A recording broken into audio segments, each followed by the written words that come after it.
en donnant à chacun le pouvoir et le droit de faire. Je veux dire à nos concitoyens, la solution, c'est vous. Ce programme de 70 mesures prioritaires est donc centré sur un seul sujet: comment fait-on?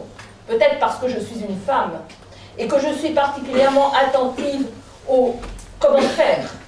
Mon programme est centré uniquement sur les moyens de faire.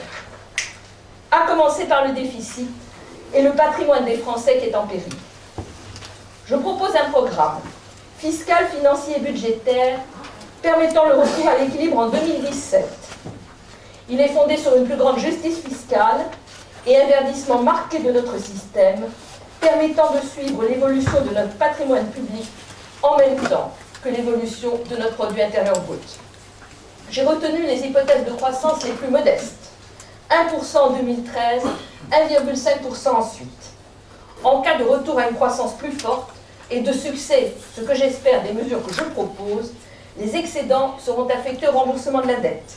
En outre, si la conjoncture des marchés devient favorable, l'État procédera à la cession de participations non stratégiques.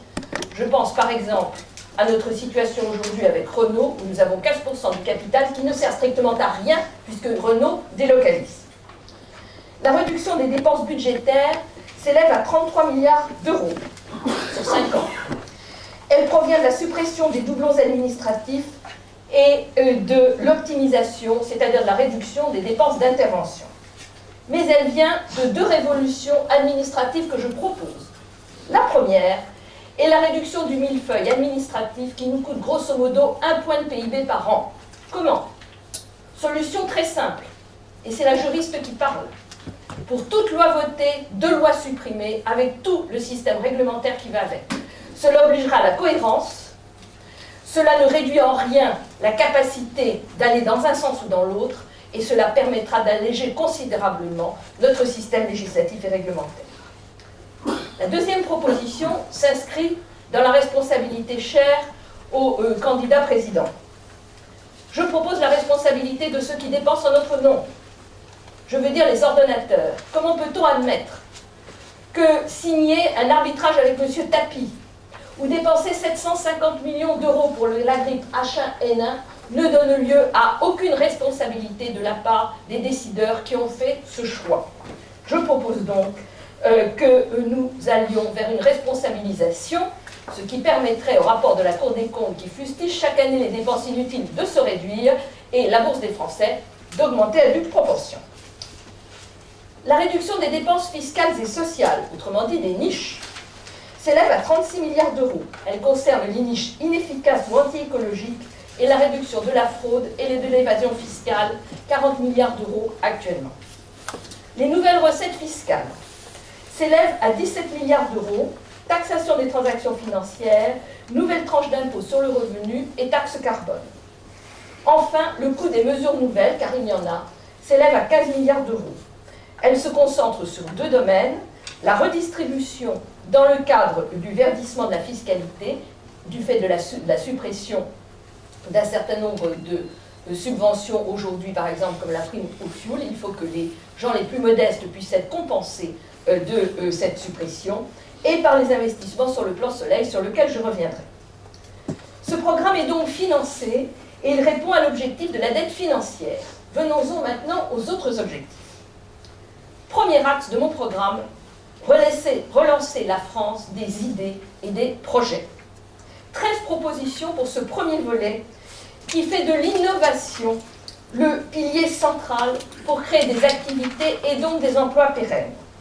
La France des idées et le génie français doivent être de retour en France grâce à la recherche et à ses applications. J'insisterai sur 2 points forts, le programme Soleil et l'encouragement de l'entrepreneuriat. L'énergie est présentée par tous comme un problème. C'est en réalité une formidable opportunité. C'est l'opportunité de la 3e révolution industrielle que décrit Jérémy Rifkin, qui lie les énergies renouvelables et les nouvelles technologies de l'information et de la communication. C'est là-dessus précisément que l'Allemagne est en train de faire son nouveau développement industriel. Ce sont des compteurs intelligents, des réseaux intelligents. C'est la possibilité donnée à terme à chacun à commencer par nos concitoyens d'outre-mer, de pouvoir être des producteurs autonomes d'électricité et de réguler leur propre consommation. Le programme Soleil, solution énergétique d'investissement de long terme, vise à permettre à notre pays de trouver de nouveaux leaderships en mettant en place à la fois une stratégie que nous n'avons pas, c'est de la politique de gribouille, et un financement de long terme, de manière à éviter des errances qui ont coûté 10 000 emplois cette année à l'industrie photovoltaïque. Le fonds sera alimenté par les enchères de quotas d'émissions, la taxe carbone à créer, le reversement des subventions publiques aux énergies fossiles, une partie des livrets de développement durable, le tout devant atteindre 10 milliards par an pour pouvoir financer sur la durée cette reconversion. Ce chiffre est parfaitement compatible avec les chiffres avancés par exemple par le syndicat des énergies renouvelables sur le financement nécessaire pour les 7 ans qui viennent. Les PME jouent un rôle central, 80% de l'emploi, mais payent plus d'impôts, la Cour des comptes l'a établi, et plus de charges sociales, 45% contre 8% que les multinationales, et ils ne disposent que de 30% des crédits à l'exportation. Mon programme comporte une série de mesures très concrètes pour établir l'équilibre. Réforme du crédit impôt recherche en faveur des PME, participation au marché public, délai de paiement, réforme de l'aide à l'export. Je veux plus précisément, en ce qui concerne les jeunes porteurs de projets, qu'ils puissent mener leurs projets à bien. C'est la raison pour laquelle je propose qu'il y ait une forme de parachute pour tout créateur, et notamment les jeunes, d'entreprises, de manière à ce qu'en cas d'échec du projet, ils puissent bénéficier du chômage. Ce serait une incitation formidable à oser entreprendre dans ce pays où on est souvent découragé. Le deuxième volet, c'est produire local. Cette proposition pour ce second axe, qui se distingue du produire français, qui cache l'acheter français que l'on n'ose pas dire. Produire local, c'est assurer le développement de nos territoires, c'est créer des emplois locaux, c'est rapprocher les bassins de production et de consommation, c'est réduire l'empreinte carbone, c'est assurer la qualité de l'alimentation. Deux mesures phares. La mise en œuvre de la décentralisation énergétique pour atteindre l'autonomie des territoires, comme je le disais tout à l'heure, en favorisant en particulier les sociétés coopératives d'habitants, comme cela se fait en Suisse et en Allemagne, de manière à ce que les habitants puissent eux-mêmes prendre en charge leur autonomie énergétique. La possibilité de revenir en régie pour les communes devra également être assurée. Le deuxième volet est celui de l'agriculture. Après la déprise agricole, je plaide pour une reprise agricole. Nous avons besoin de l'agriculture qui est la grande activité économique de demain, non seulement pour nous nourrir, mais pour produire de l'énergie, pas des biocarburants de la première génération, de la biomasse, et pour produire la base végétale de la chimie verte qui doit devenir une grande industrie française. Cette agriculture doit être à haute productivité environnementale ou biologique, et les circuits courts doivent devenir la règle pour permettre d'assurer le revenu des agriculteurs.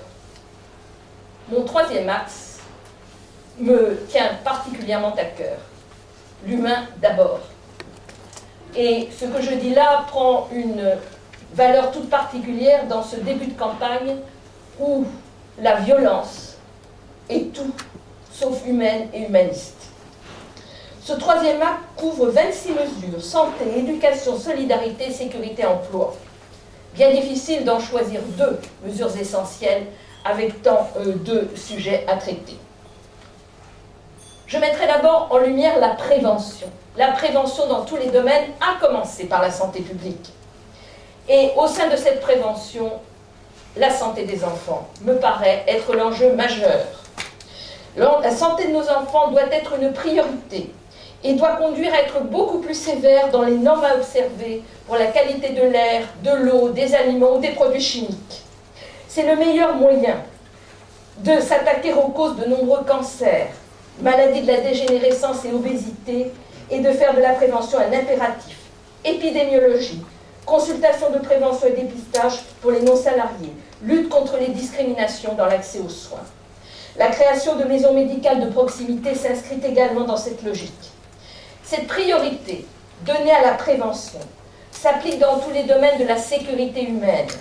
risques industriels et naturels, sécurité publique, risques au travail, la sécurisation des parcours professionnels, le recours aux contrats précaires, le recours au temps partiel non choisi peuvent être également prévenus. La solidarité, avec la valorisation et le développement du secteur social et solidaire, qui est au cœur de mon programme, devrait conduire à de nouveaux partenariats. Partenariats notamment pour permettre de réduire les difficultés liées au maintien de la protection sociale.